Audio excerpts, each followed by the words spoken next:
we bring education into your house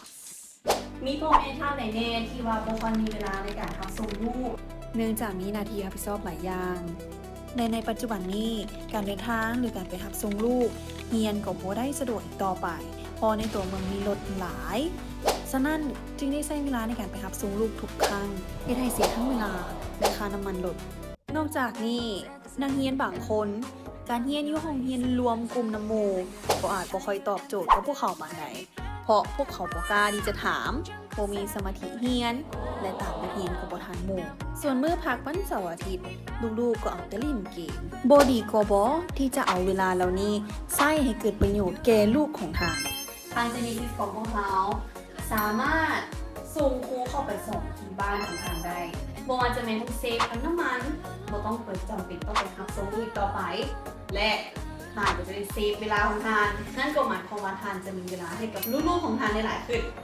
อย่างที่2เลยก็คือทานจะได้คุณภาพการเรียนที่เต็มรูปแบบเลยเนื่องจากว่าเอาโฟกัสให้เป็นลูกของทานโดยเฉพาะ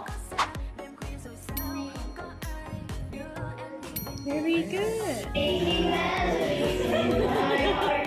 Making melodies in my heart. Where is the train?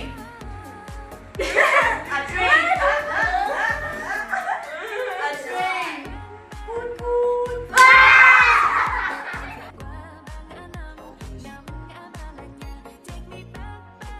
ท่านสามารถเลือกมื้อเรียนหรือเวลาเรียนก็ยังได้ พวกเรามีทั้งครูสอนที่ทั้งเป็นครูต่างประเทศและครูลาวที่มีประสบการณ์สอน3 ปีขึ้นไปเลยและทิเชอร์ทุกคนก็มีความใจดีอดทนแถมมีหัวใจความเป็นครูสูง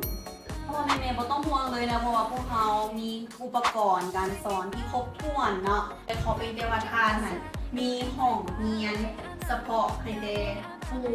และลูกอันนี้เขาบอกได้เนาะพ่อแม่สนใจรายละเอียดเนาะสามารถติดต่อทางเบอร์ถูกกล้องนี้ได้เลย หรือทางสามารถเข้ามาที่มุมสูตรภาษาอังกฤษ Genesis